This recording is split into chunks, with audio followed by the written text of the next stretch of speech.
Hi, I'm Maelis, and my sister kicked me out while I was caring for our dying father. Not because I did something wrong, but because I refused to look away. She changed the locks, threw a party in his name without me, and told the neighborhood I was unstable. But the worst part wasn't being left out. It was finding out what he did after he died, something that left her completely speechless. So what did he leave me? And why did she try so hard to make sure I'd never see it? Let me tell you what really happened. The sound of the oxygen machine filled the room with its steady, whispering rhythm. I sat beside my father's bed, adjusting the strap that pressed gently across his sunken cheeks. His breathing was shallow, more like a suggestion than a presence. He used to be so loud when we were kids, I murmured to no one in particular. Now I can barely hear him breathe. The hospital room was sterile and quiet, the kind of quiet that didn't feel peaceful, just hollow. I reached for his hand, paper thin and cold, and held it between mine. No squeeze back, just a twitch, maybe reflex. Or maybe that's what I told myself. It had been a month since I started coming here 3 times a week.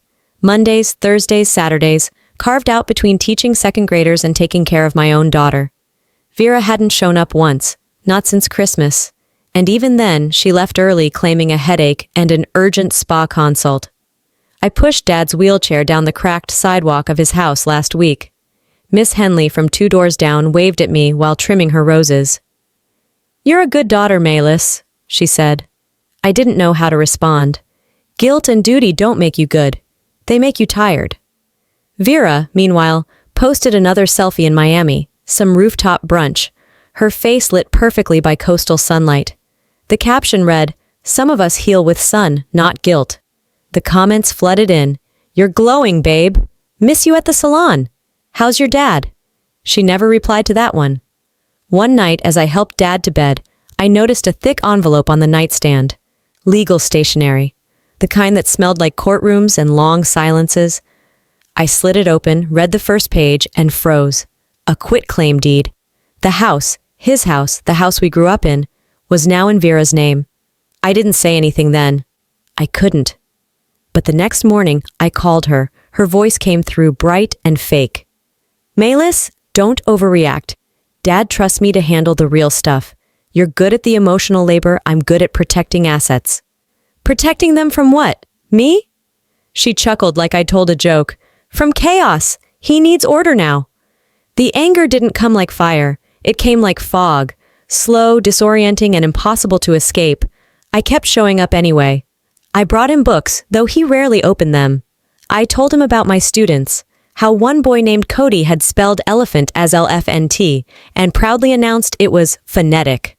I thought I saw Dad smirk at that, just a flicker. Or maybe I was imagining again. That Saturday, I held his hand during dialysis prep. He turned toward me slowly. "You're here again, like your mother used to be." His voice was gravel and breath, but I heard it, and for the first time in weeks I felt something uncoil in my chest. Still, Vera began changing things. The caregiver schedule shifted without notice. Groceries that I stocked disappeared. One day, I arrived to find the locks changed. "Security upgrade," the nurse said, avoiding my eyes. Dad said nothing. He barely said anything these days. Whether it was exhaustion or detachment, I couldn't tell, but his silence was a scream to me. At night, I'd write in a small journal I kept in my purse. Half thoughts. Fragments. Am I doing this to be loved? Or just to be noticed? Sometimes I'd sketch my daughter's face to calm myself. That Saturday morning felt colder than usual. I'd arrived early to prepare Dad's things, as I always did. The nurse nodded at me without warmth. I was kneeling by the chair, double-checking the medication tray, when I heard the front door open. Footsteps. Clicks of heels. Then Vera's voice, sharp and clinical. "You don't belong here anymore." For a moment, I couldn't move. My fingers were still wrapped around the dialysis kit when Vera's voice hit me like cold steel. "You don't belong here anymore." She stood in the doorway, arms folded, that smug look she'd perfected since high school planted squarely on her face. Beside her was the nurse, and in Vera's hand, a crisp white envelope, one I immediately recognized as legal. "Dad signed it," she added, tilting her head like she was talking to a child. "You're just a guest now." I I glanced over at the nurse, who shifted uncomfortably, her gaze dropping to the floor. I tried to speak, to explain that I'd been managing this for weeks, that Dad depended on me. But before I could get the words out, Vera turned to the nurse. "She doesn't have authorization to be here. Call security if she doesn't leave." Two neighbors passing by slowed down on the sidewalk. One of them, Mrs. Gaines, looked directly at me. I could almost hear the narrative forming in her mind. The estranged daughter, showing up unannounced, causing drama. Arthur stirred in his recliner. He looked tired, worn in a way that no amount of rest could reverse. His lips parted slightly. "Please, just leave for today," he murmured. I looked at him, waiting for more, for him to speak up, for him to say, "She's my daughter." But nothing came, just the sound of the oxygen machine pulsing in the corner. I didn't argue. I didn't scream. I just picked up my purse, the dialysis kit still unopened, and walked out. The air outside slapped my cheeks with spring cold.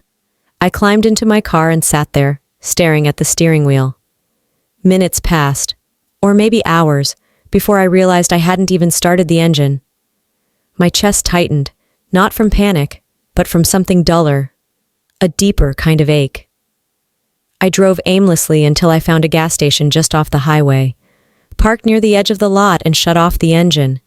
I leaned back in my seat, eyes fixed on the ceiling of the car. A fly buzzed by the windshield. Somewhere in the distance, a dog barked. I started to cry, not loud, not messy, just silent, stinging tears that traced my jawline and dropped onto my collar. What if he really doesn't want me there? I whispered to no one. I pulled out my phone and called my daughter. She answered on the second ring, cheerful as ever. "Hey, Mom, are you still with Grandpa?" I hesitated. "Yeah, sweetheart, he's resting. I'll be home soon." She told me she'd fed the cat and finished her homework. I smiled through the weight in my chest. After we hung up, I opened the Notes app and typed one sentence. Vera has always been good at removing me. It wasn't the first time. At Mom's funeral, Vera had taken control of everything. The flowers, the guest list, the seating. She had handed me a program and whispered, "You go sit with the guests." That was the first time I realized my presence didn't guarantee belonging. That night, I couldn't bring myself to go home. I found myself circling the old neighborhood, the streets now shadowed in porch lights and silent fences. I parked across the street from Dad's house and sat in the dark, engine off. Inside, I could see figures through the windows, silhouettes laughing, glasses clinking. Vera was hosting guests. Of course she was. I sat there in my coat, wrapped in the blanket I kept in the trunk. No heat, no light, just me and the faint hum of my own breathing. My fingers gripped the steering wheel as if it could anchor me. "I'm not doing this for her," I whispered into the darkness. "I'm doing this for him." I reached into my purse and pulled out my journal, the same one I'd been writing in for years. I flipped to a clean page and began a letter. "Dear Dad," I wrote, "I don't know if you see me anymore, but I'm still here. I've always been here." I didn't finish it. I closed the book and placed it on the passenger seat, letting my eyes rest. The next morning, the sky was overcast and heavy. I stepped out of the car, my back stiff, and walked up to the porch. I knocked. Vera opened the door. No makeup, hair in a messy bun, still holding a coffee mug. "I left my journal inside," I said quietly. She stared at me for a long second. Then, without blinking, she slammed the door in my face. "If you step on this property again," she yelled from behind it, "I'll call the cops." I stood there, rooted to the porch as the door slammed shut behind Vera's warning. Her words echoed in my chest, not because they surprised me, but because they confirmed what I already knew. This wasn't just about caregiving. This was a takeover, and I'd been quietly evicted from my own father's life. My hands were shaking as I walked back to the car. I gripped the steering wheel, but didn't start the engine. I just sat there, staring ahead, eyes fixed on the edge of the windshield, where the glass curved into shadow. It's not just her house anymore. It's her world. That night, I didn't go home. I didn't have the energy to explain anything to my daughter. I texted her that I was staying near the hospital, which wasn't a total lie, just a reshaped truth. Then I pulled my coat tighter around me and shifted into park across the street from Dad's house. The air was sharp, the kind of spring chill that pretends to be mild but sinks into your bones once the sun disappears. I pulled the emergency blanket from the trunk and wrapped it around my legs. Dinner was a stale granola bar and a few crackers I found in the glove box. My fingers ached as I held the journal in my lap, but I didn't write. Not yet. Inside the house, lights flickered on, movement in the kitchen, laughter, Vera's laugh. I wasn't spying. I wasn't trying to catch anyone in the act. I was just not ready to let go. It was after midnight when the lights finally dimmed. My body had sunk into the seat like it belonged there. The smell of old leather and the faint sweetness of a forgotten air freshener clung to me. Somewhere between half sleep and memory, I heard my name. Maelis. I jolted awake. No one was there. A dream? Maybe? Or maybe it was one of those buried echoes from childhood. I remembered hiding in my room during dinner parties, trying to stay invisible while Vera twirled in new dresses and soaked up compliments from guests. "She's the responsible one," someone had once said, motioning to Vera. "You can tell she'll take care of everything someday." Even then, I knew silence was my only weapon. By morning, my back throbbed and my makeup from the day before had blurred beneath my eyes. I checked my reflection in the rearview mirror. Half myself, half someone I barely recognized. Still, no tears. I picked up my journal and wrote, "If pain is the price of presence, I'll pay it." The sun was fully up by the time I pulled into the diner 2 blocks away. It was one of those small-town places with chipped formica counters and waitresses who never aged. I ordered a black coffee I wouldn't drink, just to borrow their Wi-Fi. I sent a short email to the caregiver's account Vera had used. Nothing dramatic, just a simple question. "How is Arthur today?" An hour later, the reply came. "He's fine. Please do not contact this address again." No name, no sign-off. Just a wall where there used to be a door. Back in the car, I sat quietly for a long time. People walked past with their kids, laughing and carrying bags of groceries. Life went on, untouched. That evening, the weather turned. Clouds rolled in fast, the kind that meant business. I pulled my coat tight and listened as rain pelted the roof in rapid succession. It sounded like 1,000 whispered insults, fast, sharp, relentless. I picked up my phone and recorded a message. "Hey baby, it's Mom. I just wanted to say that none of this is about you, okay? You didn't do anything wrong. You're amazing and—" I stopped. Deleted it. She didn't need my exhaustion. She needed my steadiness. I curled back into the blanket and listened to the storm. "I can't explain why I stay," I whispered into the dark. "I just can't leave." It was just after midnight when I saw the back door open. Someone stepped out, hunched in the wind, and moved toward the mailbox. The figure slipped something inside quickly before disappearing back into the house. I waited until they were gone, heart pounding for no good reason. I got out, rain soaking through my sleeves in seconds, and crossed the street. Inside the box was a plain white envelope. My name was on the front, written in a familiar slanted scrawl, Arthur's handwriting. Rain tapped steadily against the car roof as I unfolded the damp envelope under the dome light. Arthur's handwriting was unmistakable, slanted, neat, a little shaky at the edges like it used to be when he wrote grocery lists in the kitchen. Just 3 words inside. "I see you. I'm sorry." That was it. No signature, no date. But I clutched the note like it was a life preserver. I read it again, and again. The words didn't offer solutions, didn't erase the ache or undo the damage, but they were real. And real was something I hadn't had from him in a long, long time. Morning brought a fragile stillness. The storm had passed, but the air still smelled of wet soil and something faintly electric. I sat in the front seat rereading that note, tracing each letter with my thumb. "I see you." It wasn't grand, but it was everything. I thought of the rare Sunday mornings from childhood, when he'd brush my hair while Mom made pancakes, his fingers clumsy and tender. I had spent my adult life trying to feel seen like that again. For the first time in weeks, the tears didn't come from humiliation or grief. They came from release. I changed clothes in the diner bathroom and made my way back to the house. My boots squelched against the still wet sidewalk. I didn't care. I held the note like a badge of truth, tucked against my palm. Vera opened the door just enough to peek out. Her eyes dropped to the envelope, then flicked back to mine. I know his handwriting, I said calmly. I don't care what game you're playing anymore. I just want to see him. That's forged, she snapped, stepping onto the porch with something in her hand, a rolled document. I'm not here to fight. You're trespassing now, she said, waving the paper like a weapon. Legal notice. You come back again, I'll file a restraining order. Across the street, I spotted Miss Gaines watering her porch plants. 2 teens paused on their bikes. And there I was again, center stage in Vera's performance.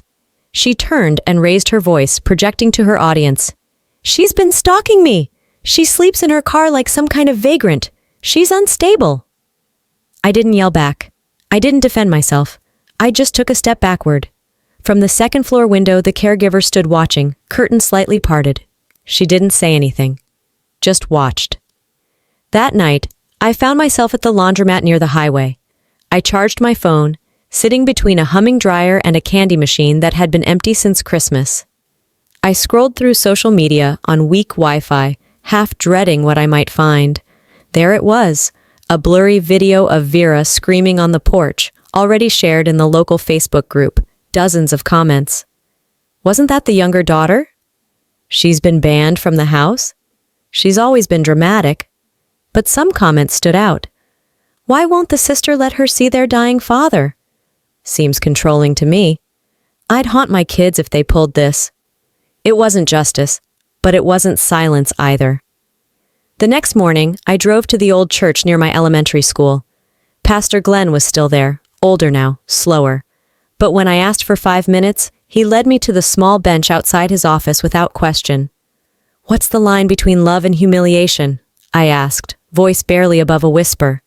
He thought for a long moment. Maybe the line, he said, is what you're willing to walk away from. I nodded, unsure if I agreed or if I just needed something, anything, to hold on to. That evening, I took the long route back to the neighborhood. Dusk was falling. As I passed the house, I saw movement in the backyard. Vera stood near a metal barrel, smoke curling into the sky. Flames flickered, and papers danced inside the fire. From the sidewalk, I spotted a familiar blue corner, fabric-bound worn edges. My journal. The moment I saw the blue corner of my journal curling in the flames, I bolted from the car. What the hell are you doing? That's mine! My voice cracked, cutting through the thick evening air as I sprinted toward the backyard. Vera didn't flinch. She turned to face me, unbothered, and calmly flipped another page into the fire like she was feeding a grill. You should thank me, she said, eyes gleaming with spite. You always wanted an audience. I lunged forward and reached into the barrel without thinking. The heat licked my fingers before I could touch anything solid. I recoiled instantly, hissing at the burn. The stench of smoldering paper and scorched leather filled my nose. Those were my words, I snapped. You had no right. She shrugged. They were never private if you wrote them down. You just love the drama, don't you? I looked up. Across the street, blinds shifted in the neighbors' windows. One man paused while walking his dog, pretending not to watch. You've been rewriting everything for years, I said, voice shaking. Not from fear, but rage. Mom's funeral, Dad's finances, even his health, and I've let you. Let me? She laughed. I earned this, Maelis. You checked out when you moved out after college. You think occasional visits and sob stories make you some kind of martyr? I stepped closer. You blocked his phone. You shut me out of his care. I tried to call, to text. Nothing got through. Her face didn't change. He didn't want to hear from you. That's the truth you don't want to face. No, I said, low and sharp. That's the lie you've repeated enough times that you believe it. She smiled thinly, but her eyes flinched.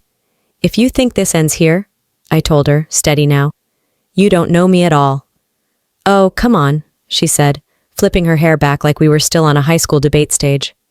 You're nothing without pity. That's your brand. Poor Maelis, the invisible daughter. I didn't reply. I turned and walked away, not because I was retreating, but because staying would have meant stooping to her level. The air around me felt tight, but inside I was beginning to breathe again. I drove with no music, no calls, just the low hum of the engine and my own thoughts catching up. 10 minutes later, I pulled into the empty lot of my old high school and parked near the auditorium. I remembered the speech I'd written my senior year, the one I never gave because Vera said it sounded too whiny. I had kept a copy. Somehow, even back then, I knew that someday I'd need it. I sat in the front row of the empty auditorium and read it aloud.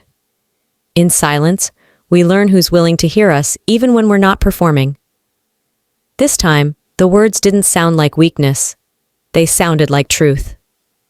The next morning, I made an appointment with Gideon. My father's longtime attorney still operated from a small brick office near the courthouse. His receptionist waved me in without a word. He looked up from his desk, glasses halfway down his nose. "Maelis," he said slowly, "I wasn't expecting you. I need to know if Dad ever updated his will." He leaned back. "Why now?" I met his gaze without blinking, because I finally stopped hoping she'll stop. He nodded once, the kind of nod that carried weight. Then he stood, walked to a locked cabinet, and retrieved a sealed envelope. He placed it on the desk between us. "He asked me to give this to you," Gideon said, "if you ever came looking." Gideon placed the envelope on the polished wood like it carried weight beyond its paper. My fingers hovered above it, hesitating.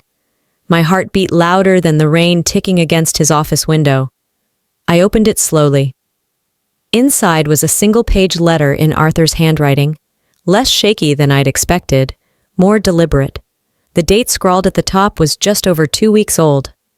"I know I've been silent," it began, "not because I don't care, but because I didn't know how to fix what I allowed." He wrote about Vera, how her need for control had spiraled, and how he'd mistaken her manipulation for strength. "I thought giving her responsibility would soften her," he wrote, "but it hardened her instead, and I watched you carry the burden she threw away. You stood taller than all of us," he continued, "even when bent in grief." There was a final line I read 3 times.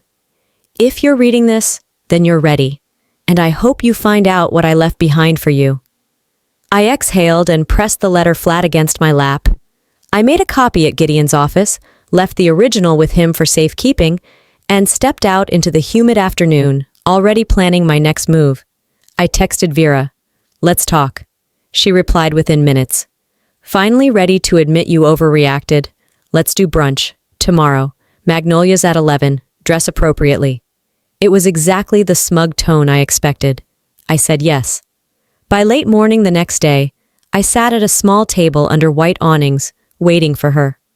I wore the same navy blouse she once called funeral wear, intentionally understated. She arrived late, of course, in heels that didn't belong on sidewalk concrete and a blazer that screamed influencer meet and greet. "I almost didn't recognize you," she said, kissing the air near my cheek. "You look rested." I sipped water, said nothing. She launched into small talk, real estate prices, her latest charity board meeting, a mutual acquaintance's divorce. It wasn't until our food arrived that I reached into my bag and laid the folded letter on the table between us. She frowned. "What's that?" I opened it slowly, cleared my throat, and began to read. "I know I've been silent, not because I don't care. By the time I reached, you stood taller than all of us." Her fork was still in midair. I looked up. Her smile had evaporated. "Where did you get that?" "From the man you've been trying to erase." "I never—" "You threw a brunch in his name last month," I interrupted. "While I sat in a freezing car outside the house he built, you handed out flyers like he was a community prize, like you were the only one he ever loved." Patrons nearby began turning their heads. A waitress paused, tray balanced on one hand.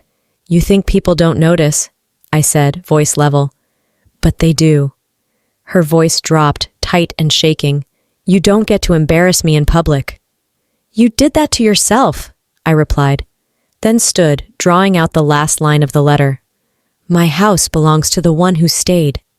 The table behind us gasped softly. Vera bolted upright, her chair scraping the tile. "This isn't over," she hissed. "Of course not," I said. "It's finally beginning." She left quickly, head ducked, the sound of her heels swallowed by murmurs and cell phone cameras. I didn't watch her go. That afternoon, I walked back into Gideon's office with renewed calm. "I want to file a petition," I told him. "I need access to my father's full medical records." He didn't flinch. "It's time you saw the whole picture." For the first time in months, I wasn't surviving. I was steering. He unlocked the bottom drawer of a file cabinet and pulled out a thin red folder. When he opened it, he carefully removed a document and placed it before me. "This was signed last October," he said. I leaned forward. It was a medical power of attorney. My name at the top, Arthur's signature at the bottom. He had trusted me all along. I stared at the document. My name, cleanly printed in black ink, stared back at me from the header. Maelis R. Dawson, medical power of attorney. It was dated 6 months before Vera's so-called property transfer. Notarized, witnessed, legal. "So, legally, I had the right to make every call," I murmured, more to myself than to Gideon. He nodded slowly, hands clasped. "You did, and she knew it." I walked out of that office with a copy of the document and a weight in my chest that didn't crush. It sharpened. I had spent months reacting, absorbing, bracing. Now, for the first time, I felt ready to act. The next morning at school, I was halfway through setting up my classroom when the front office buzzed through the intercom. "Miss Dawson, there's someone here to see you." I stepped into the hallway and saw Vera standing near the main desk in sunglasses and a long coat, like she was trying to avoid being noticed. In her hand, a manila envelope. She dropped it on the receptionist's desk and turned on her heel. Inside, a civil suit, defamation, emotional distress, unlawful entry. At the bottom, scribbled in her attorney's handwriting, "You wanted war? You got it." I didn't cry. I didn't panic. I picked up my phone and called Gideon. He answered on the first ring. "She made the first move?" "She served me in front of my coworkers." There was a pause. "Good," he said finally. "She's walking into a trap." That afternoon, we began pulling together every piece we had. The video from the porch confrontation, Arthur's letter, the power of attorney, photos of my burned journal, messages Vera had left, some spiteful, others threatening. By dusk, I sat at Gideon's conference table, flipping through Arthur's sealed medical file. He slid it across to me. "I want you to see something." Inside, halfway down a thick sheaf of pages, was a note written by one of the attending nurses. Dated the week before Arthur's condition had turned critical. Patient requested visitation with daughter, Maelis Dawson, denied by family member on file. Vera Dawson. I felt my stomach twist. "She blocked me from seeing him when he asked for me?" I said, my voice thin. "Repeatedly," Gideon said. "There are 3 more notes like it. Different dates, same result." I closed the file slowly, pressing my hand over the front cover.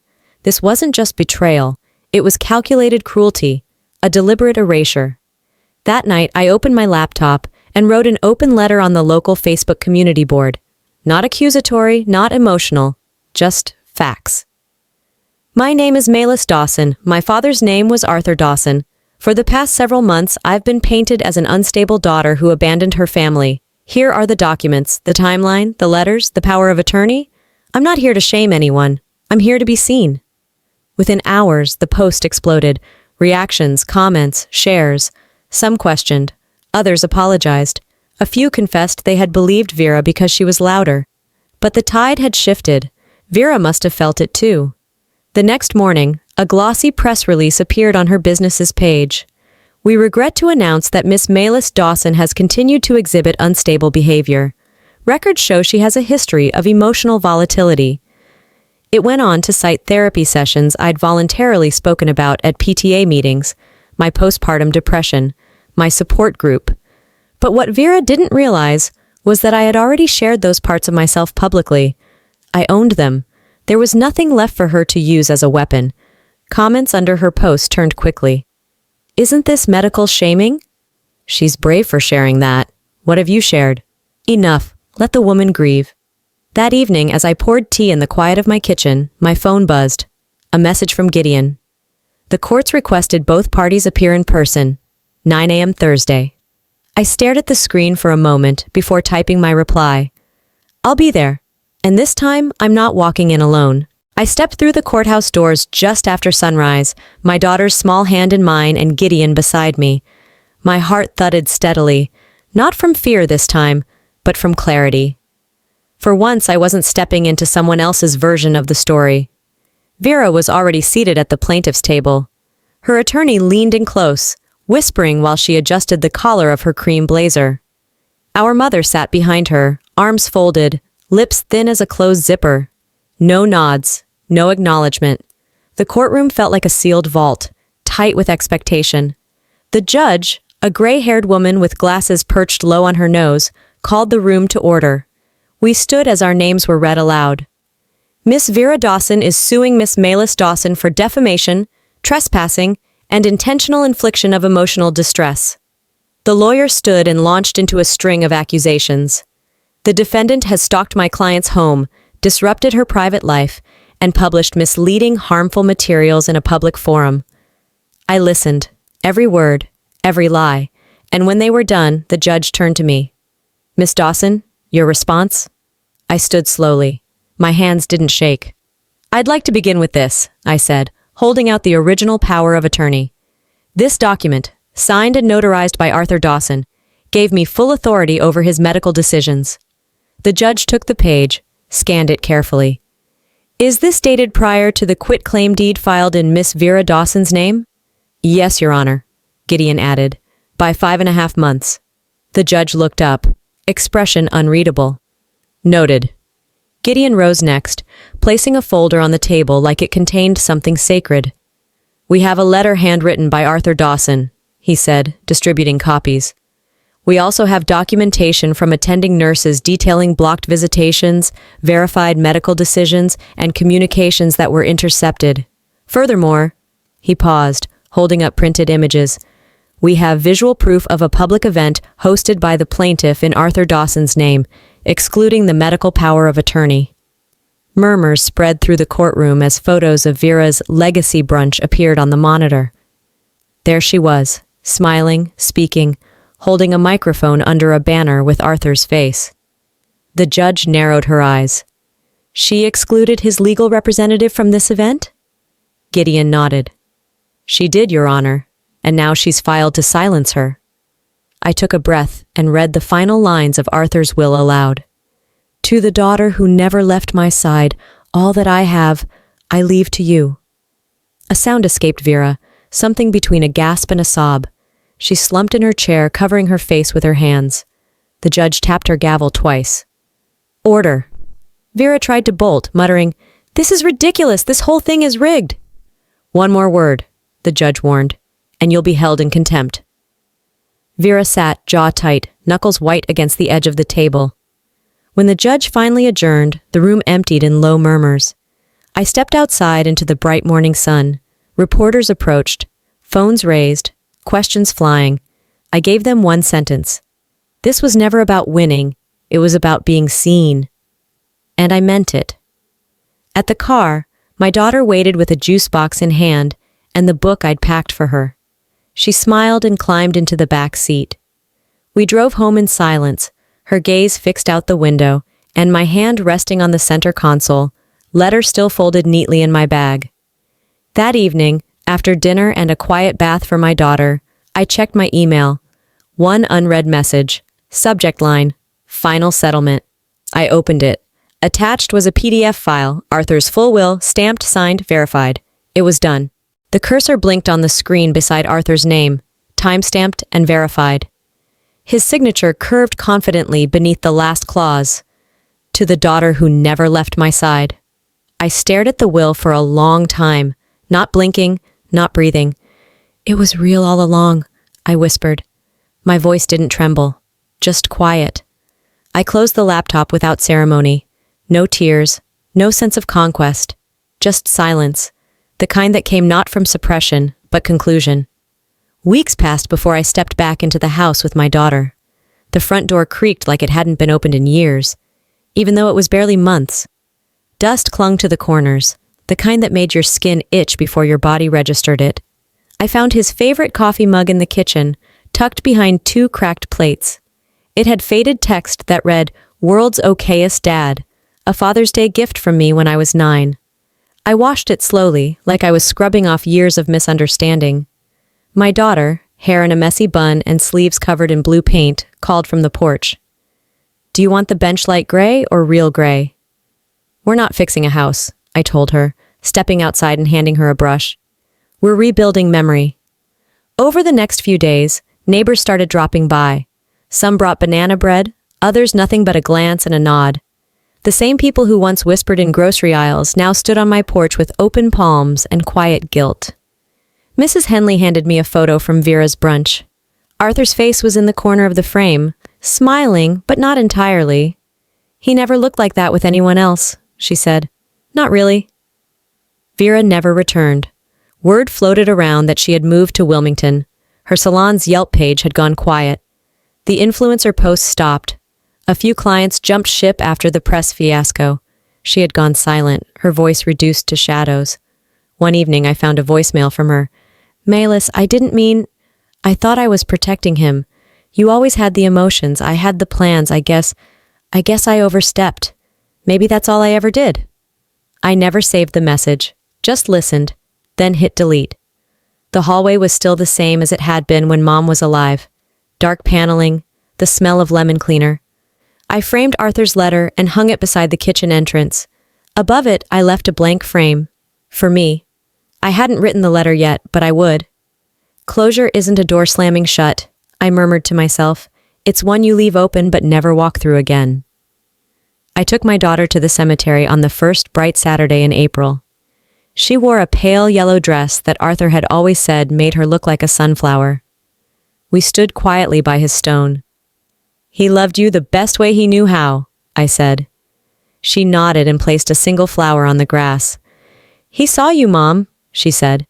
"That's enough now, right?" I wanted to tell her that enough doesn't always feel like enough. But I didn't. I just placed my hand on her shoulder and smiled. That evening, after she fell asleep reading on the couch, I walked through the house alone. Each creaking floorboard, every dim lamp glow, it all felt lighter. The walls didn't echo anymore.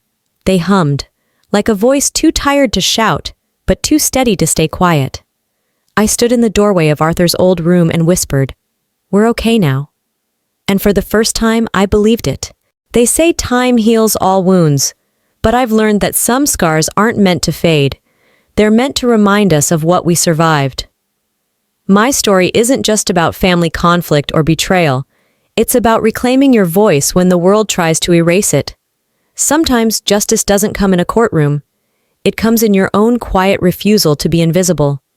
If you've ever felt pushed aside, unheard, or underestimated, I hope this reminds you that your truth matters. And if you're still fighting to be seen, keep going. The road is long, but so are you. Now, I'd love to hear from you. What part of this story stayed with you the most? Have you ever had to stand up against someone in your own family? Drop a comment. Just type 1 if this story touched your heart, or let me know where you're watching from. And if this video didn't quite speak to you, tell me why. I want to understand your story too. And hey, if you believe in stories that reflect real struggles, resilience, and healing, don't forget to subscribe to this channel. There's so much more to share, and your voice is part of this journey too.